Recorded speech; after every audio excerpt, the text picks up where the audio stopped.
I stepped out of the shower, grabbing a towel.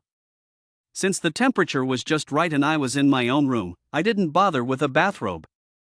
I planned to dry my hair quickly and then change into some clothes.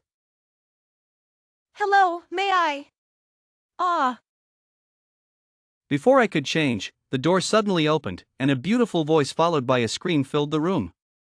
I watched as the startled woman ran off, standing there stunned for a moment. Then I glanced at my reflection in the mirror, admiring my tall and fit physique, and chuckled. The guests have arrived. Time to get to work. I quickly threw on some clothes and stepped out of my room. My name is Jack, I'm 28 years old, and I own this guest house located in the scenic outskirts of the city. For convenience, my room is on the first floor, right next to the guest lounge. Sure enough, standing in the lounge with a flushed face was the girl who had arrived today, Emily. Sorry about that. I didn't expect you to arrive early. It was a bit awkward, so consider this an apology gift, okay? I said, pulling out a bouquet of flowers from behind my back and handing it to Emily. Thank you. It was my fault for arriving early. Emily, 26 years old, a high-ranking professional from the big city, looked just as beautiful and elegant as in her photos. She had a tall, slender figure with perfect curves, truly stunning. Her cheeks still had a hint of blush from the earlier embarrassment, making her look even more enchanting. Emily stared at the flowers for a few seconds before finally smiling shyly and taking them from me. Well, she's a reasonable and understanding girl. Let me help you with your luggage and show you to your room. I helped her with her luggage and took her to her room on the third floor. Each room here was meticulously designed and decorated by me, warm yet grand. Unsurprisingly, Emily was very pleased with it. You can cook here yourself, or if you want to eat something specific or go somewhere, I can help. Just let me know if you need anything. All right, thank you for this week. It's my pleasure. You rest now, and call me if you need anything. I gave her a few instructions and then headed back downstairs. Once back in my room on the first floor, I locked the door and opened the hidden door behind my wardrobe that led to the basement. I quickly descended to my sanctuary. The basement housed 30 screens, neatly arranged in a semicircle in this spacious room. I sat down at the control panel in the center, turned on the main computer, and used the remote to switch the screens until I found Emily in room 303. I am not short of money and consider myself good in many ways, but I have a particular hobby. I love watching beautiful women. Not just in person, but also. I stared at the screen, admiring Emily's every move. Do all women do this? Taking off their undergarments as soon as they enter the room? If it's uncomfortable, why wear it in the first place? She clearly has the right proportions. I savored the scene. I watched as she casually kicked off her shoes and sprawled out on the bed I had made, completely different from the elegant lady she appeared to be earlier. It was actually quite endearing. There wasn't much happening on the screen, so I switched to other rooms. At this time, most guests were out, leaving me, the landlord, handsome but feeling lonely and bored. I sighed and was about to get something to eat when I accidentally hit the remote button, and the screen switched back to room 303. And then, I was grateful for this little accident. When the screen returned to 303, I saw that Emily was no longer on the bed but was undressing. Watching her unaware and uninhibited, I felt a rush of excitement and immediately sat down to enjoy the view.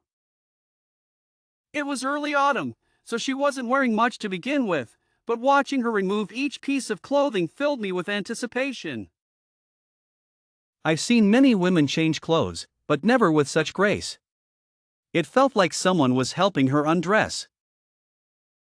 Right, through the screen, I finally realized what was happening. She was enjoying the process. Could it be? I was puzzled, but then she finally revealed herself completely. At that moment, I almost had a nosebleed.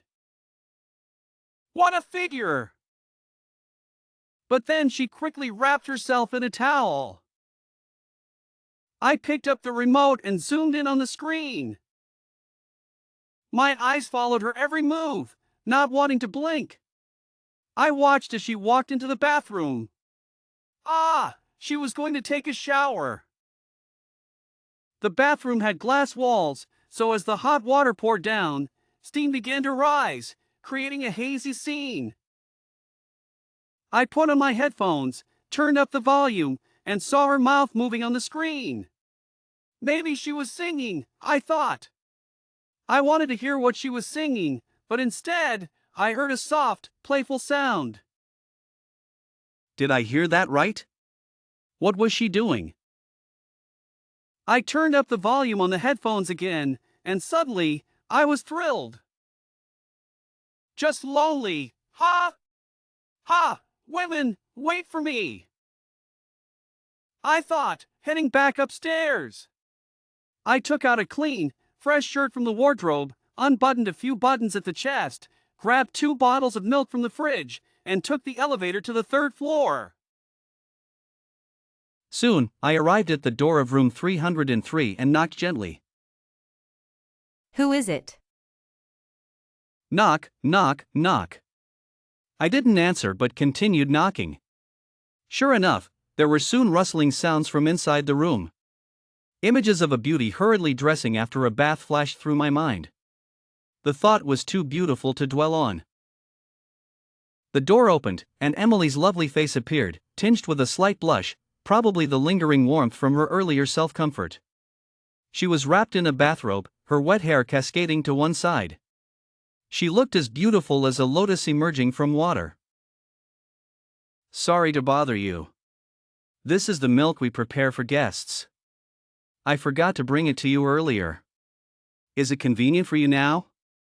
Do you need me to heat it up for you? I flashed a bright, handsome smile as soon as Emily appeared. I am a fitness enthusiast, with well-defined chest muscles, abs, and a V-line. I don't believe there's a woman who wouldn't appreciate that, especially one who was just in a state of emotional turmoil. I maintained an innocent and enthusiastic demeanor, shaking the milk in my hand. The open collar of my shirt, with my movements, perfectly showcased my physique. No need. Just give me the milk. I can heat it myself. Her slender, slightly cool fingers reached out to take the milk, but in her careful movements, 1 bottle of milk fell to the ground. Ah. Emily instinctively let out a sound, not too loud, but it reminded me of the soft murmurs I heard in the control room earlier. I instinctively bent down to pick up the milk, not expecting Emily to do the same, and we accidentally bumped heads. Ouch. Sorry, did I hurt you? Let me see. Feeling a pain on my head, I knew Emily must have felt it too, so I quickly stood up and moved closer to check her forehead. She didn't expect me to move so suddenly and instinctively put her small hands on my chest. The cool touch of her fingers on my chest made my heart race, but outwardly, I remained focused on carefully examining her forehead. Her freshly washed hair carried a faint jasmine scent from the shampoo. As I leaned closer, the fragrance became even more alluring. After a thorough check, I found that her forehead was just slightly red, nothing serious. Reluctantly, I moved back a bit. Luckily, it's just a bit red. Don't touch it with your hands, or it might swell. I'm fine, thank you. Emily seemed a bit embarrassed, her face even redder than before. Her voice softened, clearly showing the shyness of a young girl, which I found irresistible. Let me heat the milk for you as compensation for bumping into you. Well. I'll go downstairs and heat it. I'll bring it back up. Seeing her hesitation, I took the milk and started to leave. As expected, she called out to stop me. With my back to her, I couldn't help but smile slyly. The fish had taken the bait. Emily let me in and went to the bathroom to change clothes while I started heating milk in her small kitchen. The milk heated quickly in the microwave, so by the time I brought it out, Emily hadn't finished changing. I sat on the sofa waiting for her, looking at the bathroom door not far away, filled with various expectations. This shy little kitten, I wonder if she'll like the taste of milk. Emily came out in a white tracksuit, clean and fresh, and sat down on the sofa. At this moment, I acted like a gentleman, checked the temperature of the milk cup, and handed it to her. The temperature is just right. Drink it while it's hot. But your hair. I glanced at her hair and turned to get the hairdryer from the cabinet. The weather is getting cooler, it's better to dry your hair to avoid catching a cold. Do you mind if I help you? Does this landlord also offer hairdressing services? Emily joked, looking at me. I knew her guard was gradually lowering, which was a good sign for me. The customer is always right. As long as the customer needs it, there's nothing I can't do, I said, already plugging in the hairdryer and adjusting the temperature. Blow-drying a beautiful woman's hair was something I was quite adept at.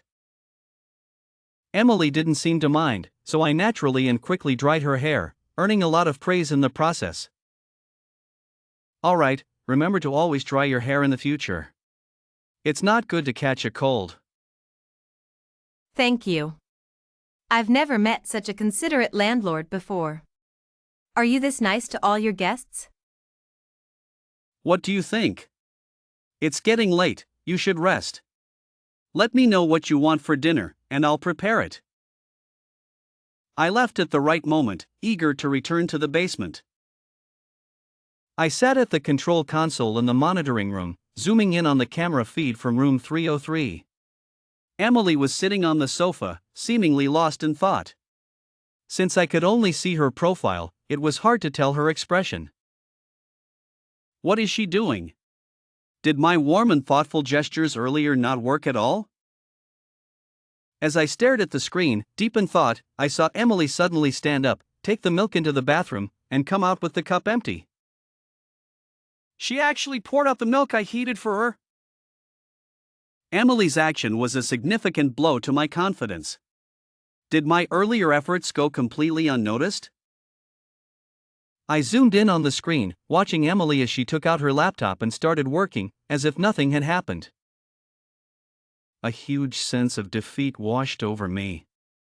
I couldn't understand.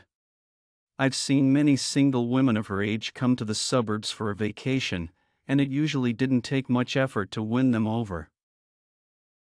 Could she be more reserved? But she clearly enjoyed herself before. Thinking this, I pulled up the footage of her in the bathroom earlier, studying it closely, only to see someone appear at my room door on the monitor. Mr. Smith adjusted the screen and realized it was Linda in room 304. She was a slightly plump woman with a voluptuous figure. He hurried out of the basement and closed the door, just in time to hear a knock. Mr. Smith? Are you there? I'm here.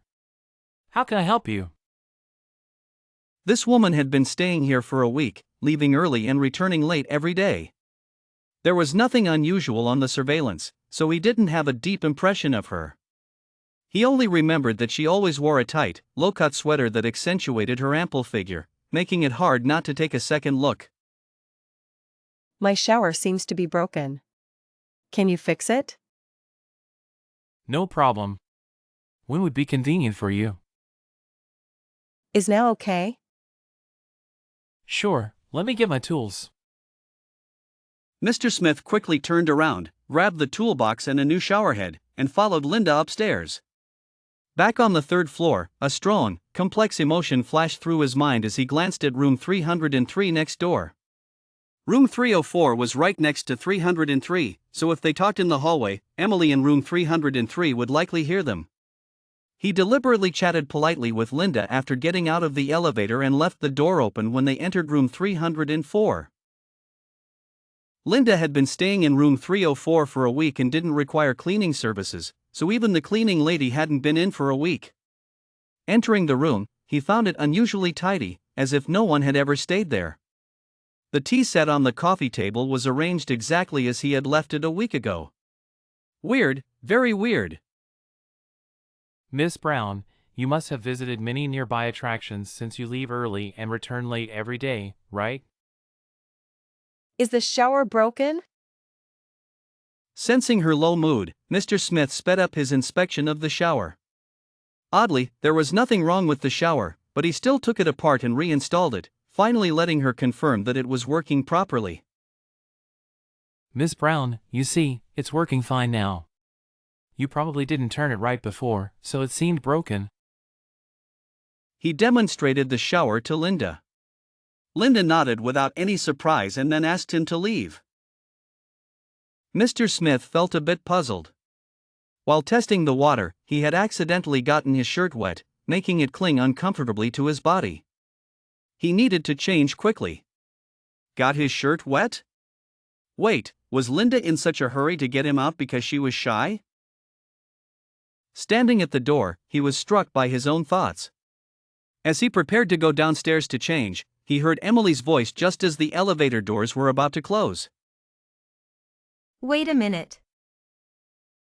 Mr. Smith quickly pressed the button to hold the door, waiting for Emily to appear. She had changed into a beautiful dress, and as soon as she stepped into the elevator, the scent of jasmine filled the space. Noticing his shirt clinging to his body, revealing his abs, she quickly turned her head away, as if caught doing something sneaky. Miss Brown, are you going out? Yes, I want to get a cup of coffee. No need to go through the trouble. I have a coffee machine. I'll make you a cup. The supermarket is far from here, and delivery isn't very convenient. Okay, then. Thank you. Don't mention it. Mr. Smith was secretly pleased and led Emily back to his room on the first floor. Make yourself comfortable. I'll just change my clothes. Okay. Emily was still a bit reserved, following me inside and sitting nervously on the sofa. I went to the dressing room to get some clothes, but just as I took off my shirt and hadn't put on a new one, I heard something fall and break outside, followed by a girl's scream. Ah! What happened? Are you all right? I rushed out and found Emily in the kitchen, with a broken cup on the floor. Sorry, I just wanted to make myself some coffee. It's okay, don't move. I'll handle it. Don't touch that. I didn't mean to. I'll clean it up right away. Ouch. Despite my words, I couldn't stop her in time. Her delicate hand was cut, and seeing her in pain, I couldn't bear it. I quickly went over, grabbed her hand, rinsed it with water, and then carefully bandaged it with the first aid kit. Sorry, it's my fault for being careless and breaking your cup. The cup doesn't matter. But seeing such a beautiful hand injured, it makes one feel distressed. As I spoke, I instinctively placed her injured hand on my chest. I hadn't had time to put on a shirt when I rushed out. While bandaging her, I noticed that although Emily was shyly lowering her head, she occasionally glanced at me. Naturally, I felt a sense of pride. But then I remembered her pouring out my milk, and suspicion arose in my heart. Be more careful next time. Sit still, I'll make the coffee for you. I stood up, patted her head, and then walked towards the kitchen. Okay, sorry for the trouble. Just black coffee, please. By the way, you just had milk. Drinking coffee now might upset your stomach. I'm actually allergic to milk, so I only drink black coffee. Seeing her blushing face, I felt a surge of joy. What does this mean? Not drinking milk but asking me to heat it up? If I didn't understand women's little tricks, these past 20 years would have been wasted. Sorry about that, I heated up milk for you earlier. I'll remember your preferences. Here's your coffee and sugar packets. Add them to your taste. I'll go change my clothes. I placed the coffee and sugar packets on the table in front of Emily and went to the dressing room. Although I had a good physique, I couldn't always give a free show. Sometimes, I had to collect some interest. I found a shirt and started putting it on, but before I could button it, I felt someone behind me. I turned around and kissed the person behind me passionately. When someone has been thirsty for a long time, the release is even more intense. I liked women like this. Do you treat every woman like this? Like what? Like I'm treating you now? Ah. Emily and I lay quietly on my large bed. From her expression, it was clear that the recent events were a much-needed relief for her. I was curious, how could such a beautiful woman lack male companionship? It seemed like a waste. I squinted my eyes, pretending to be asleep, then felt her move beside me. She quietly gathered her clothes and tiptoed out. Thinking of escaping now? I chuckled, got up, threw on some clothes, and locked the door before heading to the basement. What she didn't know was that I had installed cameras in my room as well. Everything that had just happened was recorded. I grabbed some food and beer from the fridge, sat at the monitoring station, and played back the video. I had to admit, Emily had an amazing figure. From this angle, she looked even more captivating. At the same time, I was confident in my own performance in the video. I was certain Emily would come back to me. I put on my headphones, listening to her voice, and once again immersed myself in the moment. I watched the video 3 times, feeling like the leading man, excited and thrilled. For posterity, I copied the video to my cloud storage, so I could enjoy it anytime. Such a beautiful piece, I thought if I had the chance, I would show it to Emily. After all, it was an artistic film featuring both of us. But I also knew that most women couldn't accept being secretly filmed. After watching the video, I suddenly felt an urge to check the live feed from room 303. I wanted to see what she was doing now. But when I switched to the feed, it was black. What happened? Did she discover the camera? The thought sent a chill down my spine, and I broke out in a cold sweat. She found it. She actually found it. I paced back and forth, panicking and at a loss. Installing cameras in a guest house was a major taboo. If discovered, my secret base would be ruined, and my life would lose its joy. No, I had to find out what was going on. I hurried out without tidying up the monitoring station. But as I reached the door, I suddenly stopped. No, my equipment had never been discovered before. How could she? Maybe something was just blocking the camera. I convinced myself to calm down and then opened Emily's chat window. Hey, I already miss you. Want to come down for dinner? Sure. Emily agreed readily. I quickly took out all the food from the fridge and plugged in the hot pot. Emily soon arrived at my door. I didn't hesitate and pulled her inside. Perhaps because of our previous encounter, she didn't resist, though she seemed a bit shy.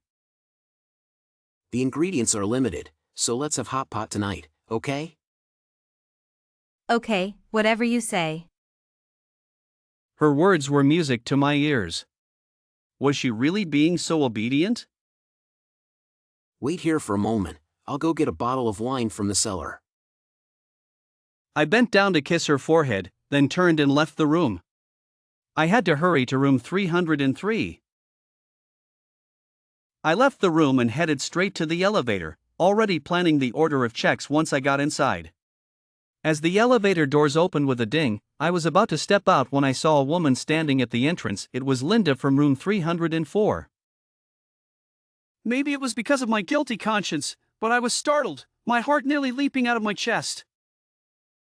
Oh, Miss Brown, are you going out? Excuse me, please. Seeing that Linda had no intention of leaving, I instinctively reminded her. As I spoke, I prepared to step out of the elevator, but Linda blocked my way and followed me back into the elevator. If I stayed out too long, Emily would definitely notice something was off. Moreover, if she stayed in my room too long and discovered my secret base, it would be even worse.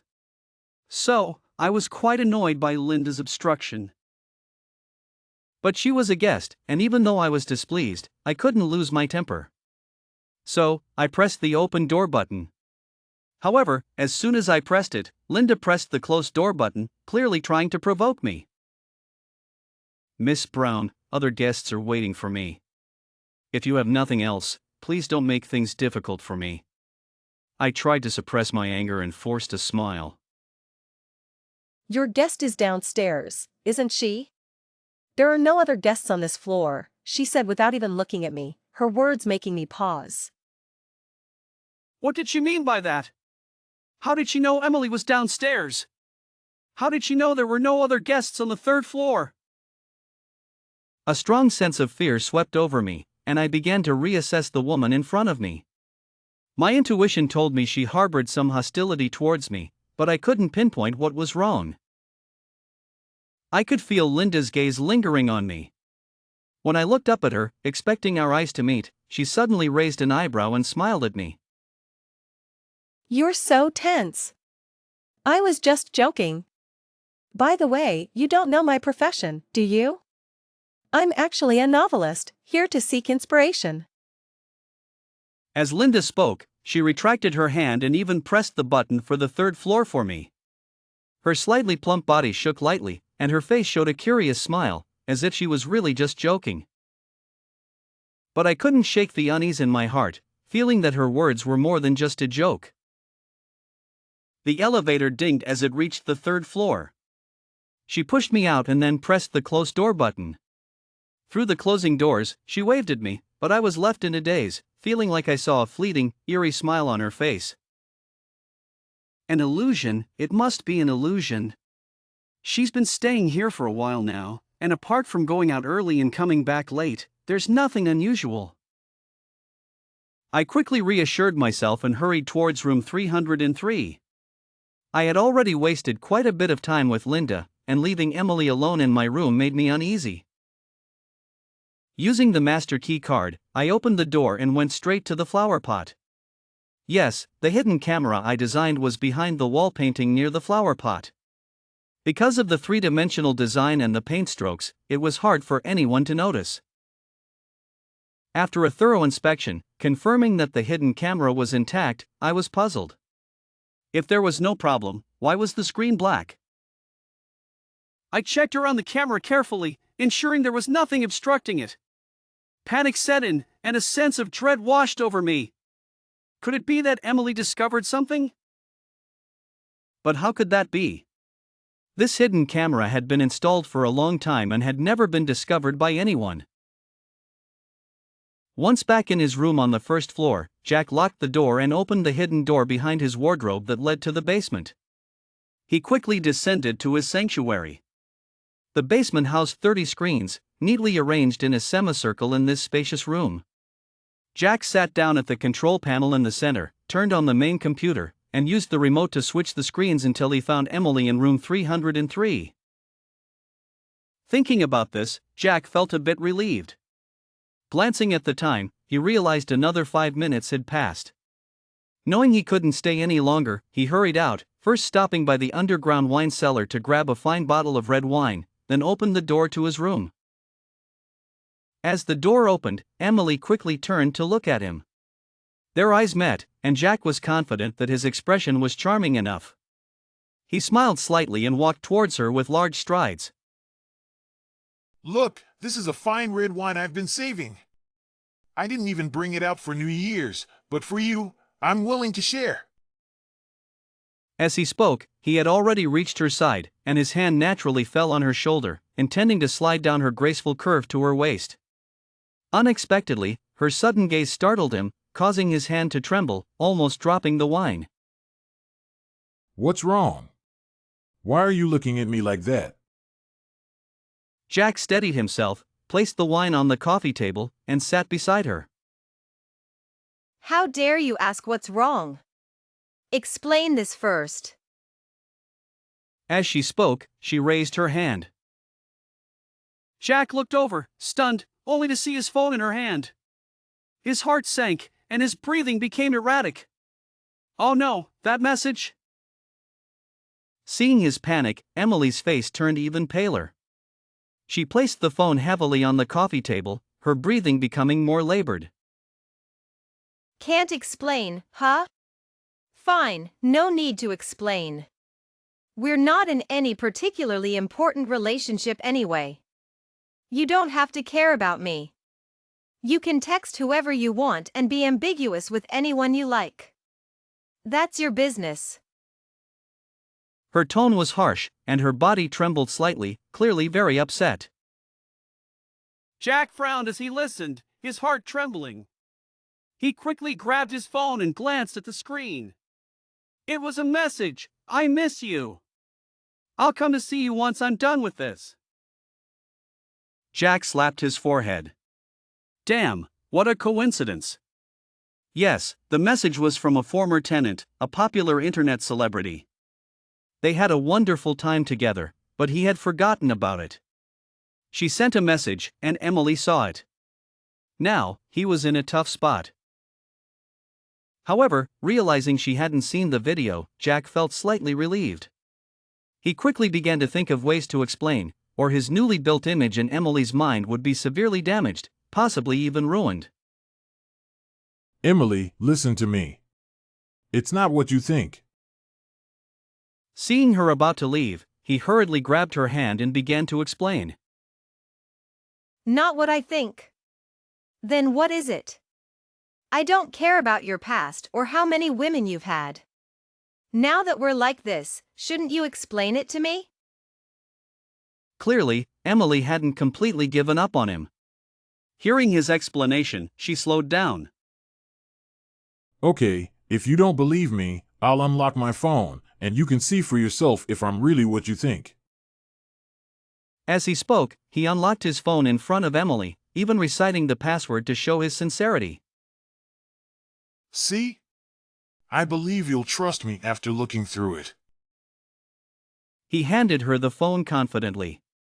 Yes, he was confident because, no matter how many ambiguous relationships he had, he always deleted the messages cleanly afterward. Since she was his recent important target, he hadn't had time to delete them yet. After looking through the phone, Emily found it as he said. Her expression relaxed, and she looked at him with some guilt, which was exactly what he had hoped for. Women, once they feel guilty towards a man, will try to make up for it, and he would firmly grasp this point. Thinking about this, Jack felt elated inside, but outwardly, he still maintained a look of aggrieved innocence. I've only done this for you. I don't know what's gotten into me. I'm infatuated with you, with everything about you, though I know you might not understand. Emily struggled to get up from his embrace, facing him from a distance, seemingly scrutinizing his words. Finally, she nodded.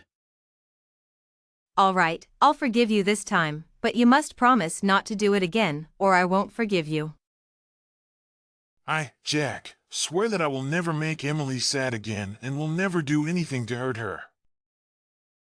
Hearing this, Sarah was delighted.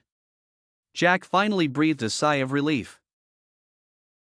After resolving this, Jack hurried to room 303. Coincidentally or not, he bumped into Linda, who was carrying a suitcase, clearly checking out. He helped her with her luggage and completed the checkout process.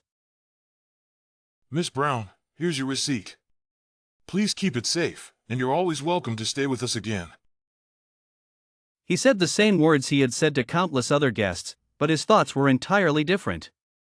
Yes, he hoped never to see her again. How could he welcome her back? Linda always gave him an eerie feeling. Mr. Smith, don't worry. I'll be back soon. Linda smiled slightly, then whispered in his ear. Her tone was strange, seemingly smiling but giving a chilling feeling, making him shiver. When he came to, Linda was already gone, and his phone immediately received a message: "Take good care of the gift I left you."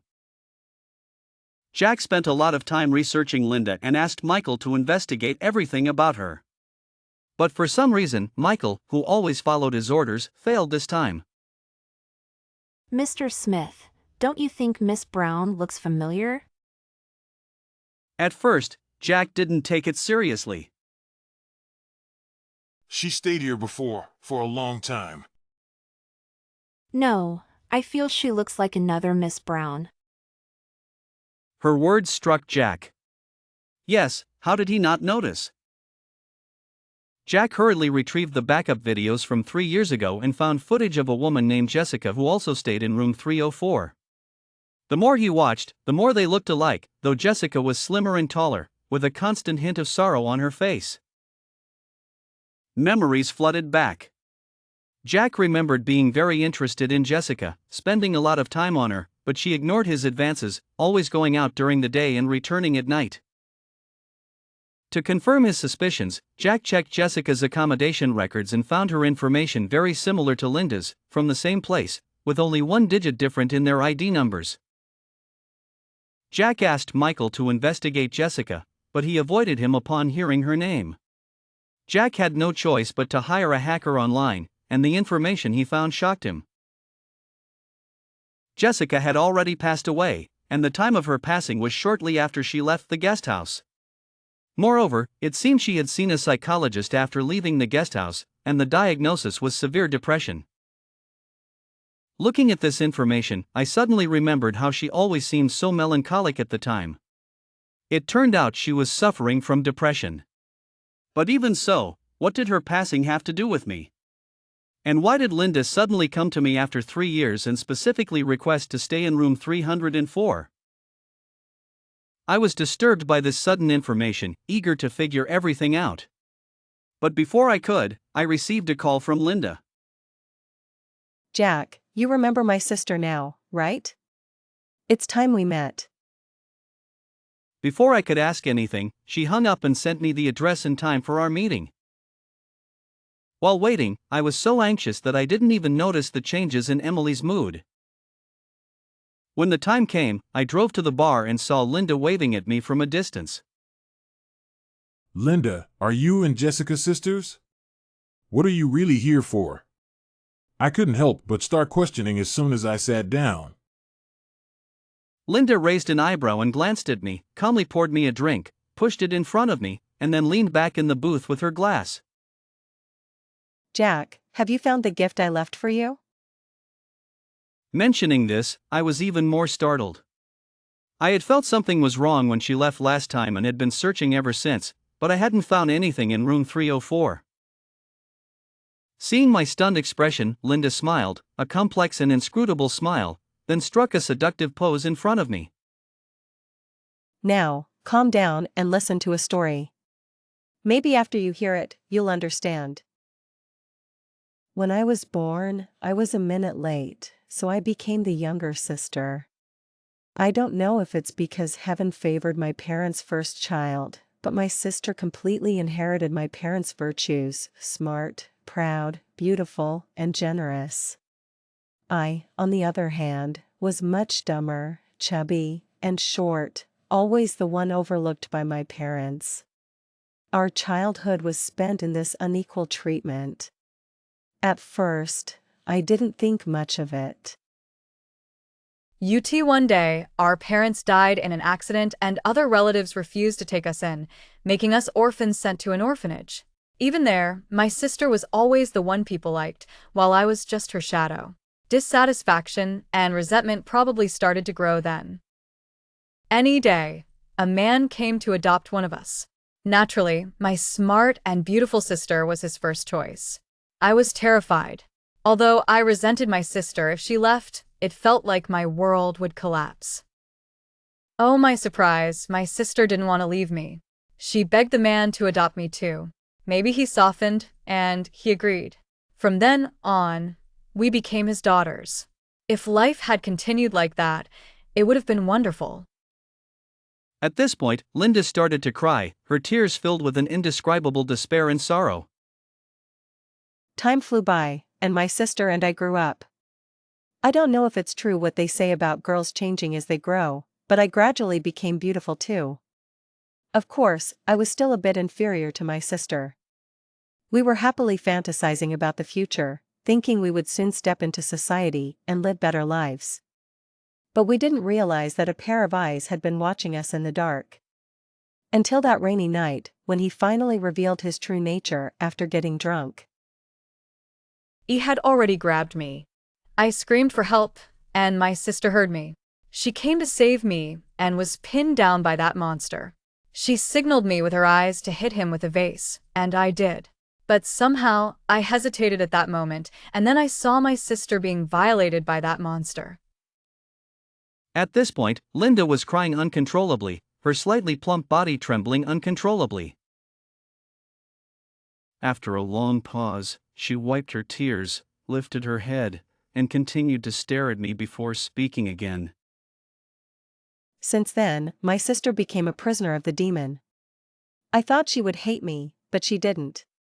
She even begged the demon to send me abroad. I lived well abroad for a few years, but every time I thought of that scene, it was unbearable. Later, I fell in love and experienced the beauty of love, which made me think of my sister, whose life was ruined because of me. A year ago, I returned home, but all that awaited me was the demon and my sister's lifeless body. The demon had aged and was confined to a wheelchair. He tried to do something to me, but I easily pushed him away. I thought he had caused my sister's death, so I started to take revenge on him. But then I accidentally discovered my sister's diary. I found out that before she died, she came to you. It was you who caused her death. Hearing this, I trembled all over, looking at Linda in disbelief, trying to pull myself out of her and Jessica's story. Impossible. I checked. Your sister left my place before she took her own life. Not you? You still have the nerve to say that? You think no one knows about your dirty deeds? Let me tell you, my sister's condition worsened because she accidentally discovered your filthy secrets, which led her to despair and ultimately to her end. Linda's voice suddenly became piercing, and she slammed the diary onto the coffee table, her face full of hatred, as if she was ready to end me at any moment. I was stunned, staring blankly at the woman in front of me, full of hatred, unable to believe what she was saying. Did a woman really die because of me? Seeing me speechless, Linda took out a hard drive and placed it in front of me. You've always wanted to know what gift I left for you. Look at what's inside, and you'll understand. With that, she swiftly got up and left. I sat there in a daze for a while before picking up the hard drive and returning to the guest house. I plugged it into my computer and started watching. My head buzzed as I saw videos of myself flirting with different women in different rooms and footage of me monitoring various rooms from the basement control room. How could this be? How did Linda get these? How did she do it? I was more panicked than ever. I knew all too well what these things could bring me. Suddenly, I remembered the missing segment in the surveillance footage. Could it be that Linda had already obtained these back then?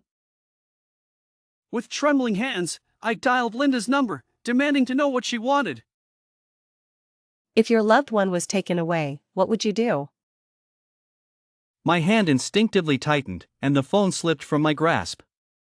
As I bent down to pick it up, I suddenly saw a shadow in the bathroom mirror opposite me. Startled, I turned around quickly and saw Emily standing in front of me. Her face was so terrifying that I forgot to pick up the phone and hurriedly shouted at her. Who let you in? What did you hear? She didn't speak, her body trembling, taking one step at a time towards me. She stood in front of me, silent for a long time, then suddenly raised her hand and slapped me across the face. Jack, I thought everything before was your limit, but it turns out it was just the tip of the iceberg. She choked up. Why are you like this? Do you know how much I love you? I always imagined you as the one I would spend my life with. But why did you have to show me this? Why? You've made me lose hope in this world again.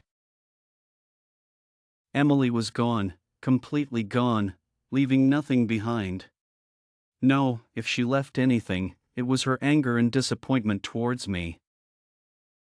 Linda found me. She already knew about Emily and me, but she felt that what had happened was not enough. Do you think this is enough? You hurt my sister, and I will never forgive you, Linda said, taking out a hidden camera from my room, not the one I installed, but one she had secretly placed. I stared at the pinhole camera in her hand, feeling a sense of self-mockery I had never experienced before. I had always thought I could play God and watch over others' lives, but I never expected to become someone else's pawn. Fine, you win. What do you want? If you want to call the police, go ahead, I said, suddenly at a loss for words. Well, since I made a mistake, I should face the consequences. Call the police? No, I never intended to do that. Making you repent doesn't necessarily mean putting you behind bars, because sometimes the prison of the mind is more tormenting than a physical one.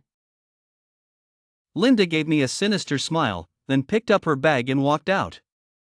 At the door, she paused and looked back at my desolate figure. There's one more thing I didn't tell you. Emily seems to have depression too. Do you think she might make the same choice as my sister if she can't handle the pressure? With that, she opened the door and left. I was engulfed by a wave of shock. I frantically dialed Emily's number over and over, but there was only dead silence, no answer. A week passed, and I spent the entire week searching for Emily, but to no avail. Despondent, I went to the underground surveillance room, sat in the chair where I once felt like a god, and began to mock myself. Suddenly, one of the screens froze on a particular image. I was startled and quickly zoomed in. It was Emily, she had returned. A wave of immense joy swept over me. I was about to leave to explain everything to her when I saw her face enlarge on the screen until it filled the entire display. Yes, she had discovered my camera and was now standing right under it. Jack, you should be sitting in front of your screens watching me now. So, listen carefully and watch closely. She then slowly moved away from the camera, undressed, and walked into the bathroom, leaving the door open. She filled the bathtub with water and then lay down in it. At that moment, a chill ran down my spine. I instinctively knew what was happening and kicked the chair away, rushing out without even closing the surveillance room door. But it was too late. The bathtub was filled with water, and Emily's face was pale, creating a hauntingly beautiful scene. I held her tightly, feeling her body ice cold. I was speechless, calling her name, begging her to forgive me one last time, but she couldn't respond. I didn't bother dressing her. I wrapped her in a blanket and ran out, sprinting down the street like a madman. But the doctor told me she had taken a large dose of sleeping pills before the incident, and the chances of her waking up were very slim. Looking at the critical condition notice from the doctor, I broke down in tears, my heart shattered. It had been so long since I felt this devastated, not since my parents passed away. I stayed by her bedside, calling her name over and over, hoping she could hear me and wake up. It was then that I truly understood the saying, gone means gone forever. 1 month, 2 months, 3 months passed, and Emily lay motionless in bed.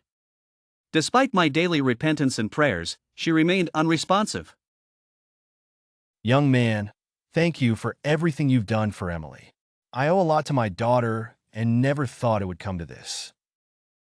He didn't know the real reason behind Emily's drastic action and thought it was his fault. I had no words to respond, not because I didn't feel remorse, but because I hadn't spoken to anyone other than Emily for a long time. I've come to terms with it. If Emily wakes up, you should be with her. I won't insist on her marrying some wealthy heir anymore. She spoke highly of you to convince me to let her stay. I doubted you then, but seeing how you are with her now, I realize I was completely wrong. From Emily's father, I learned that she had given up a promising marriage for me. Looking at this woman who sacrificed everything for me, I felt like a complete jerk.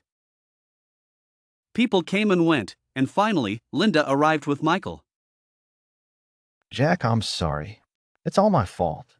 If I had spoken up earlier, maybe things wouldn't have turned out this way. I stared at him and Linda in shock, finally understanding that Jessica's demise wasn't because she discovered my secret and was frightened, but because she came here to meet her online lover of over a year, Michael. They fell in love, and Jessica believed Michael would accept everything about her.